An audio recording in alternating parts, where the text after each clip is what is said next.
Hi, I'm James Quillian. I'm an economist. I write a blog called Fantasy Free Economics. At Fantasy Free Economics, I explain today's most complex and trying issues in just a few sentences. Today I'm going to talk about the entity called the deep state and its criminal nature. Does the term deep state sound familiar? Perhaps the term New World Order is more familiar.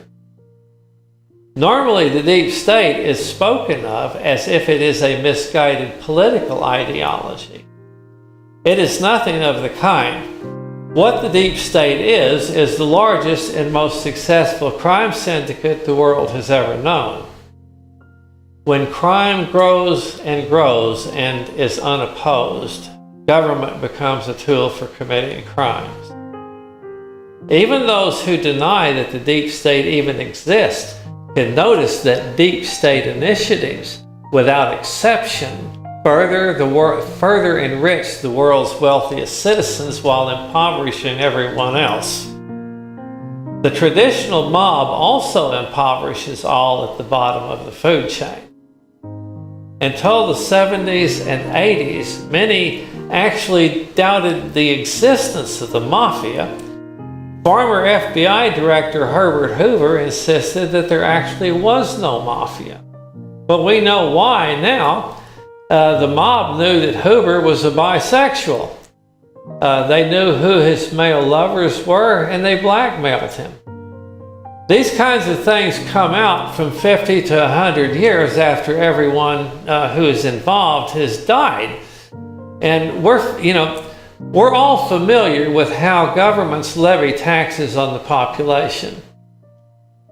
Organized crime, like government, also levies taxes. With government, citizens expect to be taxed. When the deep state levies a tax, people neither know they are being taxed, nor do they know how they're being fleeced. Every bill on which Congress votes serves the purpose of either rigging one market or another, extracting wealth out of unsuspecting citizens, or capturing customers by forcing them to buy products and services.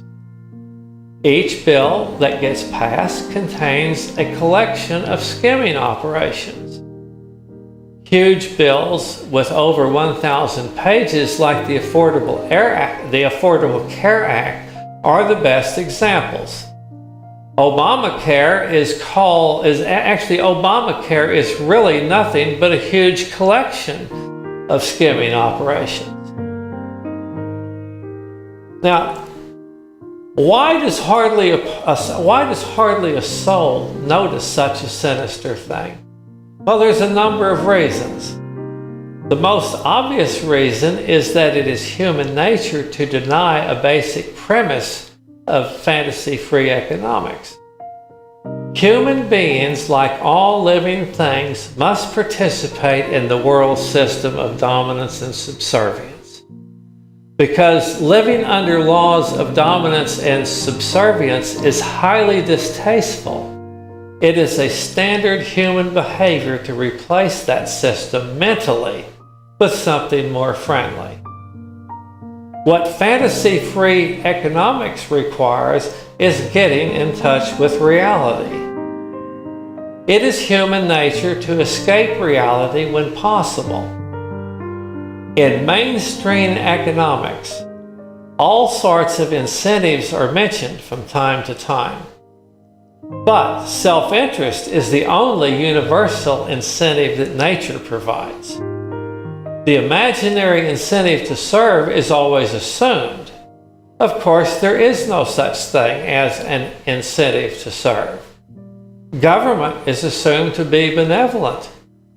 Self-interest is assumed to disappear when folks move from the private sector to the public sector. And all legislation is for profit. Organized crime makes good use of government as a means for generating profits. Old-style mobsters use belligerence and shakedowns to establish skimming operations. The deep state uses belligerence also. The deep state controls government and elected officials. The deep state uses government to impose their taxes on the population on top of the taxes your government already levies. Since citizens do not write a check, hardly a soul is aware of these taxes. Many citizens, especially the poor, pay a good portion of their income in deep state taxes. That is the deep state in a nutshell. It is politely referred to as an ideology, but it is really nothing but a crime syndicate. It's a huge crime syndicate. To find out more about the deep state and how government and crime have merged, visit fantasyfreeeconomics.com. All economic and political issues are explained in just a few sentences. And always remember, a fantasy-free moron is right more often than a genius who lives in a fantasy world. I'm James Quillian.